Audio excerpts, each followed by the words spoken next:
everybody. My name's John. And I'm Joe, and we're from Hot and Cold. Today we're here to review Black Mass, directed by Scott Cooper, who also did Out of the Furnace with Christian Bale and Crazy Heart with Jeff Bridges. Written by Mark Malik, who also wrote A Walk Among the Tombstones, starring Liam Neeson, and Rush, starring Chris Hemsworth. Too much. Yeah. What's the story about? Black Mass is a story of Whitey Bulger's criminal reign over the East Coast throughout the 1970s. In Boston. While the FBI basically turned a blind eye because he was informing to them, or so they thought. Yeah. Black Mass stars Johnny Depp, and oh my god, his performance, he knocked it out of the park. Oh my god, incredible. It was just completely incredible. Absolutely incredible. It also stars Joel Edgerton as John Connolly, and he was the, lead FBI person that let him get away with all the crimes that he did for so long. Benedict Cumberbatch was a co-star. He played Whitey Bulger's brother, who was also a member of the U.S. government. Dakota Johnson and Kevin Bacon were also minor stars in it. Very minor. Supporting cast. Wasn't long enough for character development. It's like you said, who was Dakota Johnson, and Kevin Bacon. Yeah. Were only in it for X amount of minutes, and I understand why. He loses his wife somewhat throughout the movie, and I can understand why she couldn't be in it anymore, but then I thought that maybe earlier on in the movie they should have added more scenes with her, or at least made the movie another hour longer to tie everything together, give everyone more character development, because you don't take A-list actors like Dakota Johnson, fresh off of 50 Shades of Grey, and Kevin Bacon, who was just an iconic legend, and only put them in for, 10 minutes.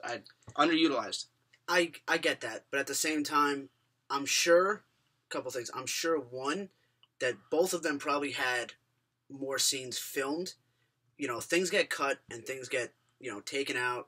So for a Dakota Johnson standpoint, before Whitey Bulger was really, anywhere close to, the levels that he got to, in real life, his wife had left him already and his son had already passed away. Yeah. So, you're going into this story and you're seeing, his rise to power, driven by the FBI.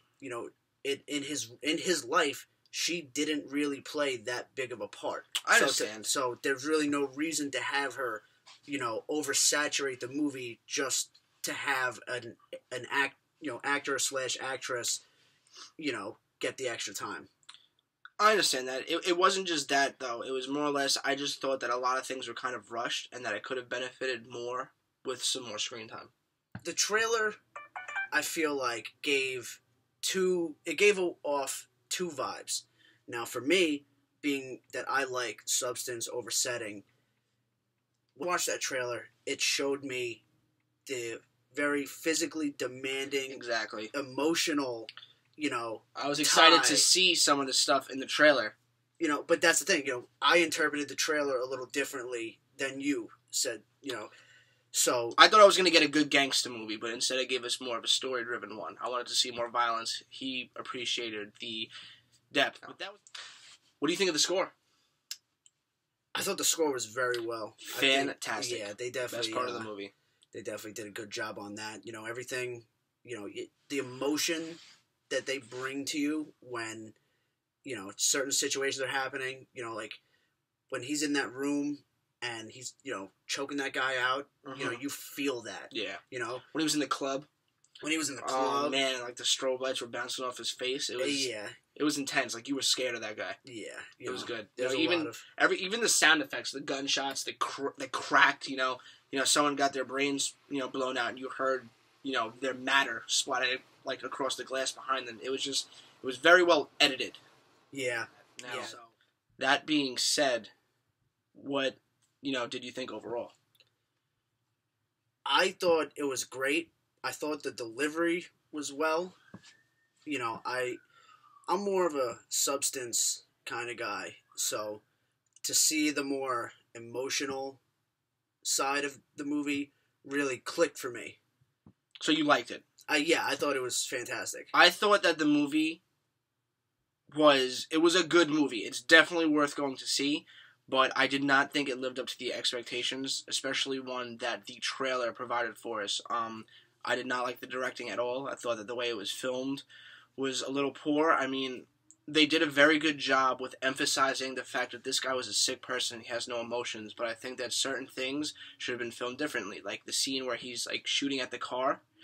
What they do is, you know he's shooting a gun because you could see the flash from the muzzle in his face. And as he's charging the car, it kind of closes in on his face because it wants you to see that he's very emotionless. But, and I can understand that it leaves it very much so up to the imagination. But there are some people out there that rather, they want to see the action. They want to enjoy what's happening. There are people that like gangster movies that want to see gangster stuff go down. I want to see this guy lighten up this car. I don't want to see his face. I get that on that. What do you think that actor's going to take away from this? How do you think this is going to benefit Johnny Depp? Well, I mean, Johnny Depp, he's a jack of all trades, and sorry for the Pirates of the Caribbean pun in a sense, but, he could do everything, and he's shown that. Anything you throw at that guy, he'll knock it out of the park and into the next one. And just the way he goes about doing things is just top notch, so I think people are going to look at him as a better actor from this. Yeah. Definitely. I think a lot more people are going to want him for more serious roles. And, there were some people that were a little sketchy and skeptical about whether or not he still had the, capability of filling such big shoes like this, like in Public Enemies. That was another fantastic performance, which was one of the gangster movies I like more than the other. I thought Public Enemies was a better gangster movie, but Black Mass definitely is hands down a good movie. I just don't think it's a great one.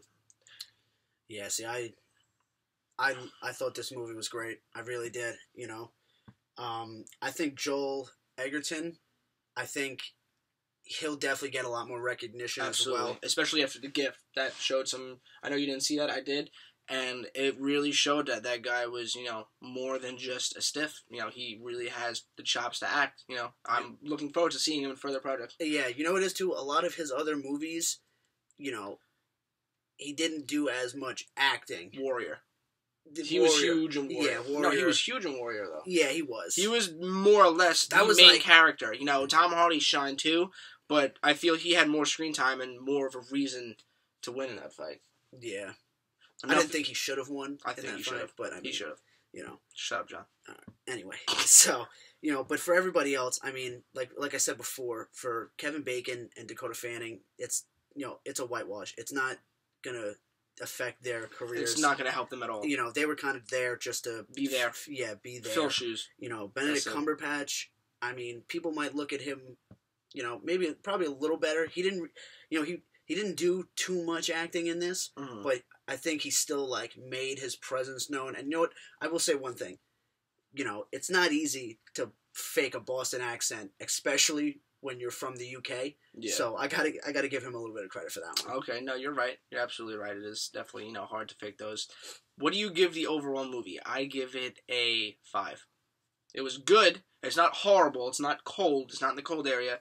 It was good, but it's nothing worth exploding over and, running to tell, everyone to go see it immediately. So, I give it an 8.5. And I say this solely because Johnny Depp, one, I'm a little biased. He's, one of, if not my favorite actor. And two, I just think that the way that they delivered Whitey Bulger's story was, it was incredible. The problem was he wasn't in it enough. Yeah, but... More screen time would have definitely brought that movie up. But for me, I mean, I enjoyed that movie that much that if they added another hour, I would have been, okay with that. Yeah. But it's opinionated. It's all opinions. Yeah, exactly. For me, it just needed to be longer. That's it. For him, it was close to perfect. So overall, we give that, what is that, a warm 7 on the hot and cold meter. So thank you for watching this week's review, and we'll be coming back to you next Wednesday with another one. This is Joe from Hot and Cold. I'm John. And leave some comments. Tell us what you think about it, too. Yeah, and also tell us if you'd like us to review anything, because we'd be more than happy to, rent a movie from the library, watch it, and tell you guys what we feel about it. Dig into the archives a little bit. Exactly. I mean, I already have a huge archive. This guy has none because he's a shitty movie fan, but it's okay. I actually have a lot of movies over there. Don't let him fool you. He doesn't. All right.